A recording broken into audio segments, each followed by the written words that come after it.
The Book of Boba Fett, Episode 2, The Tribes of Tatooine. This series, and I know it might be controversial to say, but I think it's just slightly more interesting than The Mandalorian, and that's saying a lot because I don't like Boba Fett as a character. I think pre this installment of Star Wars, the character was a joke who fell in on himself all the time and didn't really get anywhere or do anything. And now we're kind of in this era where he's able to become something special, and they're doing a good job of it. So there's some fans online who are kind of upset that Boba Fett's a character now. They have been very vocal in that, hey, he was really cool, and you've nerfed him by giving him character development and actual story points, which some people think is bad. And I'm like, really? Why are you so loyal to this interpretation of the character where all he did was like hit on one girl one time and then get kicked into a pit? Like he literally did nothing and he had nothing going for him. But now he does. And people don't like that for some reason. So episode 2 of this show, it again sticks to this theme of we're seeing the story of Boba Fett before the Mandalorian appearance and we're seeing him after that. And this episode is just great.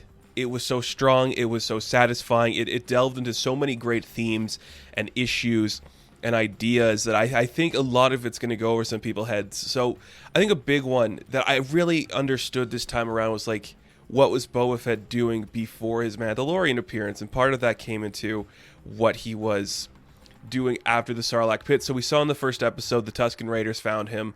And basically he's being indoctrinated into their tribe. And that was really cool to see because that became this really interesting allegory, which I'm sure some people picked up on, and I'm sure some people didn't, of the indigenous people of America and then the Western colonizers who come over and take over the land and say, this is ours now, we're going to have control of it. They're literally slaughtering this tribe, leaving them to dead, while the native indigenous people are, scared for their lives and they're trying to find the resources to survive in these lands that they know so well. That is literally the premise of this episode. Boba Fett is kind of like the outsider who comes to this town and he is accepted by the tribe. He becomes one of them. He learns their ways, how they fight, how they talk, how they communicate. But he's also indoctrinating comes the more Westerner ideas into them too. It's like, hey, we can take this train that is clearly a metaphor for that time period, and we're going to run it around here. We're going to, have a train heist, take over things on the train, and we're going to use their weapons against them in order to kind of defend ourselves in this area. It kind of becomes, again, like trading outposts where we're going to have people passing through our land, and we're going to use them to get our way, but they're also going to get stuff from us. I'm like, this is a really good use of both Boba Fett and the Tusken Raiders, because he's pretty much only a Tatooine-based character. I know that's a lot to say because we've seen him in expanded canon and other stuff off of Tatooine, but for the majority, Boba Fett in the canon has been a Tatooine character. So he's kind of a native citizen of that land already from when we've seen him. And the Tusken Raiders, they've been there since day one. When the first movie, we saw the Tusken Raiders there. They were the Sand People. They were these creatures and these alien species that existed in these dunes. So it makes sense that we're actually telling a cool story with them. And it's like, hey, we're actually part of this land. We have lived here. We have grown up here. This is ours. And people have come in and taken it over. And Boba Fett being the outside voice, seeing that is really cool. I just love the evolution of that story where he's learning to fight with their weapons, when he is just starting to come to terms of like, this is where I am. I'm going to be a part of this tribe. When he sees the attack on the train, he goes to find the creatures that attacked them. I love that. Did he go to Tashi Station? I know there's some like theories, or they did confirm that Boba Fett leaves to go to somewhere. I think it's Tashi Station, and he meets, is it Fixer and Cammy? Is those their names? Felix and Cammy, something like that. Two characters that were originally supposed to appear in the first Star Wars film, but the scene was cut. Well, they're recast and they're here. And I'm like, that's just some great canon building that only a diehard fan would know. And I think Robert Rodriguez, Dave Filoni, Jon Favreau, they know what they're doing here. And I know Rodriguez didn't direct this episode, but I'm like, this is really cool. This is just great stuff. So that fight scene was great. Very much just an angry dude coming in and taking shop and taking shit. And like the train heist again, that was brilliant. It's just something Star Wars does really well, is train heists. I don't understand why. Maybe because it's just steeped in that, samurai and Western lore where it's like, we're going to do this thing. We're going to have our stagecoach scene. It works so well. And it looks so great. And I'm never it never ceases to amaze me, I should say, that Tamara Morrison, a man who, for all respective purposes, doesn't have the facial or body structure of a leading man, is given the opportunity to literally show what he can do. There are so many great moments in here. It's very much about his culture too. He's from New Zealand, I do believe, and they have like a specific type of a dance for their culture or their tribe. I can't remember what it's called or what it represents, but the Tusken Raiders do something similar to that at the end, and it's very much amazing to see. And it's just like, you got it. You understood.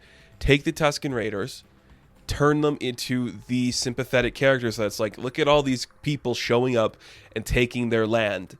They know it better than anyone. They know how to survive, but they're still being taken over by the colonizers. And I'm like, this is brilliant. And it's so smart, and it just does something like, yes, make Boba Fett the sympathetic character who's a part of that tribe. I think that's great.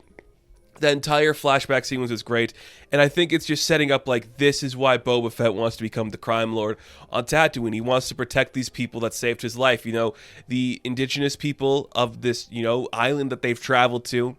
They saved him, they indoctrinated him into their own culture, and he sees the violence and bloodshed going on by the people who try to take over this land. He's like, no, this belongs to them. He's literally establishing the Tusken Raiders as, like I don't want to say like a crime syndicate or like a crime family, but as like somebody who is a force to be dealt with on this planet, to be taken seriously and not feared as like, the savages of the Dune Sea, which is awesome. It's really cool. But that's not all we get in this episode, because Boba Fett also goes to the present, and there is an underlying theme here where it's the crime stuff, your Goodfellas stuff, but it's the opposite of some of that like more violent, saturated stuff, and it's very standard, it's very bleak, and I really do like just how quiet it is. Again, there's going to be some people, I'm not one of them, but there will be some people who are like, why isn't Boba Fett fighting everybody at every turn? Well, we did have a flashback where he did that. But in Tatooine, it's about power and presence. He wants to do it with respect, so he's not going to fire at every person he sees.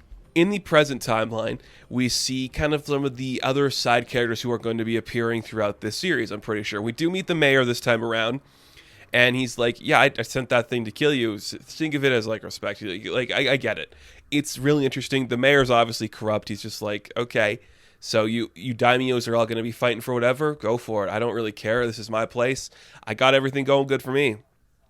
Mayor's bad. Again, his weird Twi'lek sidekick is just really a creepy dude. Really giving off like Mr. Town or Mr. World vibes, I should say, from American Gods. Like when Crispin Glover is just being really disturbing with like the speech pattern he does. It's very much that voice that he's doing. It's weird. That Twi'lek is a guy to look out for. I'm telling you now, something's off about that man. We do go back to Gesper's place, and again, that Twi'lek lady, really fun, really cool.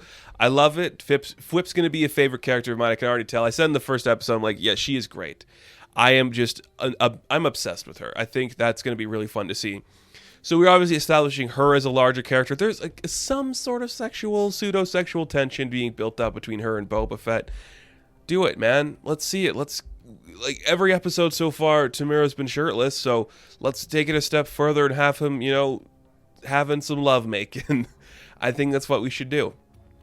But that's not all. If those weren't enough, we get like the Nightwind assassins, which are like mercenaries for hire. The Fennec, like they're just a name brand. They're terrible. They're not going to do anything for you. If you want a real assassin, don't get somebody who uses the Nightwind. They suck. So the Nightwind's this enemy that's going to be, who actually paid for them. They say it's the mayor, but is it? Who really knows? So somebody paid for the Nightwind assassins to come for Boba Fett, and we think it's the Hutts. Because guess what? Jabba has twins that are his cousins, and they're like, hey, we're coming here to take over our cousin's land, and you just showed up, you killed Bib. Like, what the hell do you think you're doing? The inclusion of Hutts is great just because it's Tatooine. Jabba is associated with Tatooine. Put the Hutts in there. That's all people have been asking for, is like the return of some Hutts in live action. It looks great. And they're just two of these fat, kind of creepy, incestuous kids that are just like, hey, we'll be taking this shit. We're going to be coming for you, Boba Fett. Look who we have. It's Black Chrysanthemum. And I'm like, whoa, okay. That's a great pull. Again, because I haven't read every Star Wars comic that came out in the new continuity. But I do know that Santi here is a character has worked with Boba Fett before, and I think they had kind of like a falling out, so he's no longer part of his clique there. But oh my goodness, did that Wookiee prosthetic and that makeup just look great. that costume was fantastic.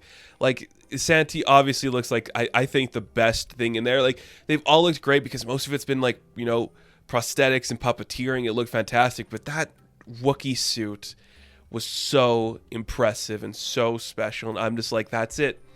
He's coming back. You cannot set Black Santi in here without him having to come back at some point because it's too good a suit just for one cameo. So we got Hutts, a mayor, sexy Twi'leks, and an evil Wookiee. Like, this is going great. This is exactly what Star Wars needed. It's so personable and showing like the tensions building up in this Maz Espa and all this stuff. It's really impressive.